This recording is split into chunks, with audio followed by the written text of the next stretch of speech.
Второй сон о том, что готовится грандиозное фейковое шоу, связанное с инопланетной жизнью. Я увидела в начале 2018 года. В этом 2018 году я планировала переехать в другое государство, где я была до этого. В 2017 году я вижу такой интересный сон, я вижу своих двух знакомых, с кем мы дружили в другой стране, которые помогали мне оформить какие-то юридические нюансы моего пребывания в другой стране. Я вижу их обоих, и они меня провожают, садят на такси. В том сне одного из своих знакомых я очень сильно благодарю и дарю ему цветную фиолетовую жилет во сне. Сделала ему подарок. Со вторым я даже не попрощалась, уехала, и он остался со всем тем, что он был до этого, в какой-то серой такой одежде. Тоже такой интересный образ из сна.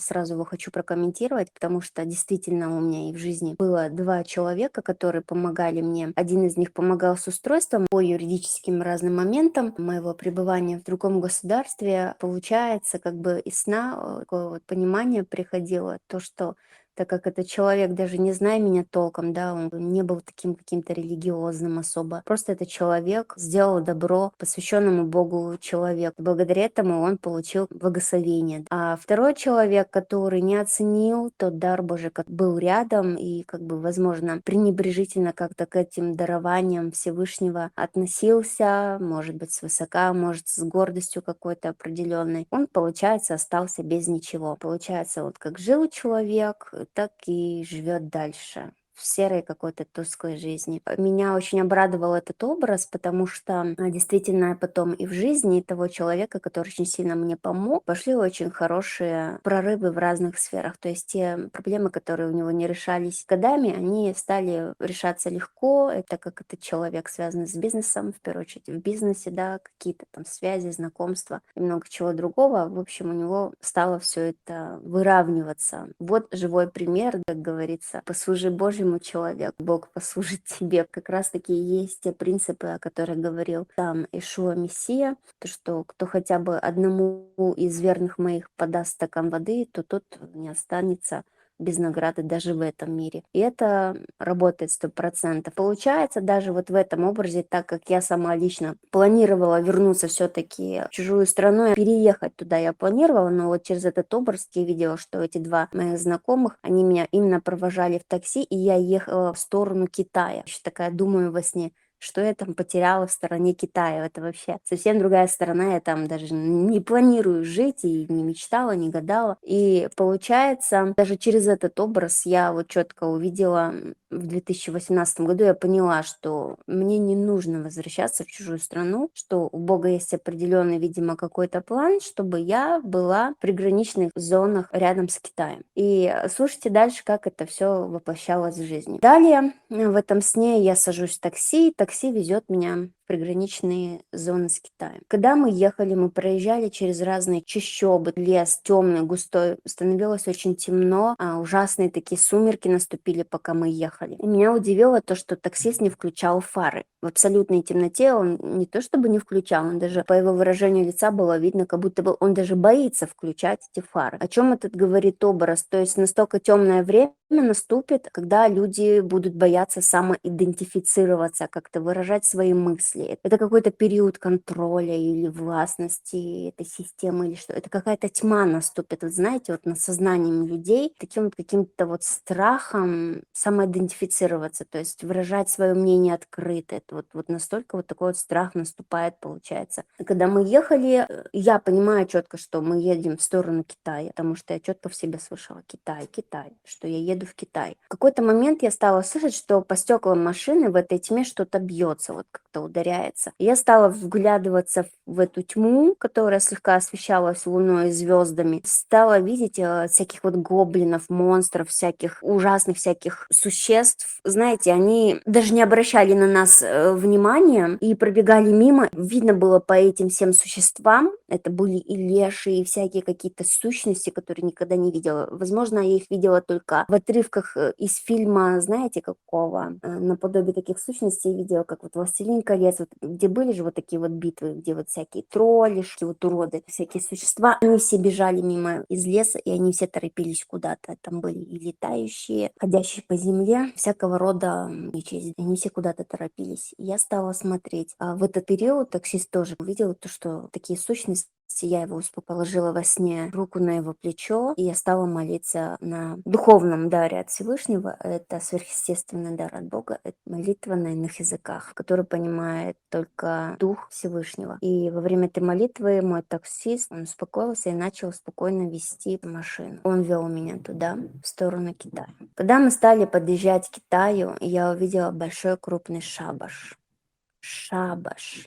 И я слышала четко: объявлен сатанинский бал. И все вот эти сущности со всего мира, со всех краев земли, они сбегались на этот шабаш в Китай. Там, на больших там-тамах, под большими такими огнями, кострами, через большие костры прыгали вот эти всякие сущности. Они кричали, они бесновались, они радовались, что объявлен бал, что будет трапеза, будет пища, будет удовольствие для них. И большие такие гоблины, как какие-то страшные, они били в огромные африканские там-тамы и набивали эту музыку, напевали. Они были в трансе, и они все ликовали. Я точно из этого видения я понимала, у них запланирован бал какой-то, вот объявлен для всей вражьей силы этот бал, и это сборище, оно начинается с Китая. То есть там эпицентр этого всего, вот этого бала дьявольского. Я вижу за всей этой ихней тусовкой, так сказать, да, в воздухе из множества мыльных пузырей была собрана маска инопланетянина. Причем, знаете, не из шаров, а из мыльных пузырей. Каким-то чудным образом она маску держали ниточками, почему-то за 2 бочки со знаками danger, опасно, опасность, да, как вот знак химозы. Вот эти вот 2 бочки они держали вот из мыльных пузырей маску инопланетянина. Маска инопланетянина была из мыльных пузырей.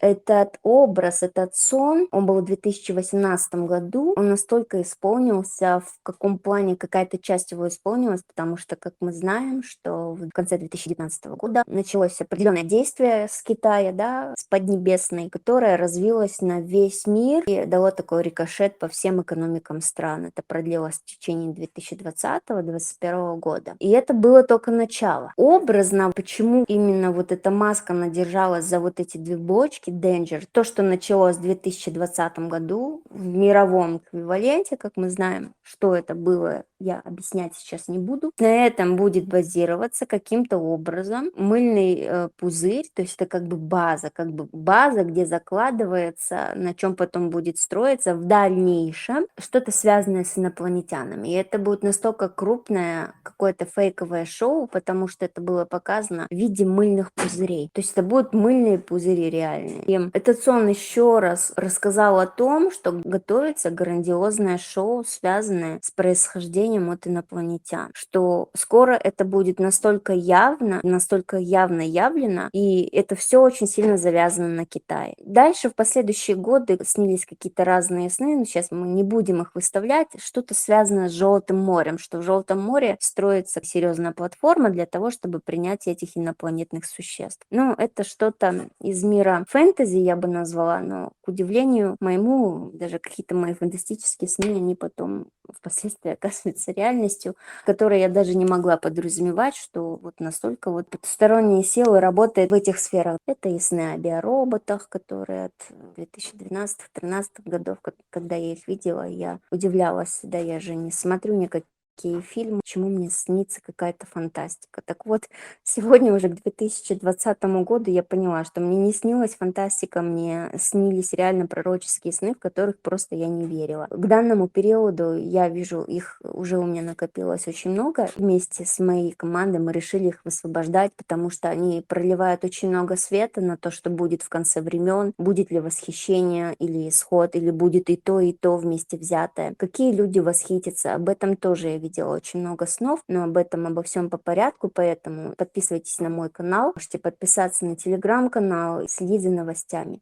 Также, если вы видите какие-то пророческие сны, я прошу просто учесть тот фактор, что люди, которые хотят видеть пророческие сны, не смотрите голливудские фильмы, не увлекайтесь всякими фэнтези, не увлекайтесь конспирологией, потому что наш разум имеет такую привычку. Все, что мы видим и чем мы напитываемся, что мы слушаем, он имеет такую привычку неосознанную. Эти процессы работают подсознательно, так как я уже на протяжении долгого периода я изучаю, как и после чего и снятся определенные пророческие сны, где сны идет просто, транслитерация той реальности, в которой мы живем. Иногда она через призму нашего подсознания проходит и выдает эту информацию как типа пророческие сны, да, и эти вещи надо научиться разделять. Поэтому очень важно свой разум, свои уши держать в максимальной чистоте. Это не говорит о том, что мы теперь как страусы должны прятаться и ничего не знать о том, что происходит сегодня в мире. Конечно же, нет. Да, мы осведомлены, просвещены о всем том, что происходит в мире. Но самое главное, все, что нам нужно здесь и сейчас, это пребывать в Духе Божьем, больше поклоняться, больше благодарить, больше наполняться. А потом для таковых людей Бог накроет пир на виду своих врагов. И это будет как пир во время чумы. А какой именно пир, вы узнаете в следующих наших видео и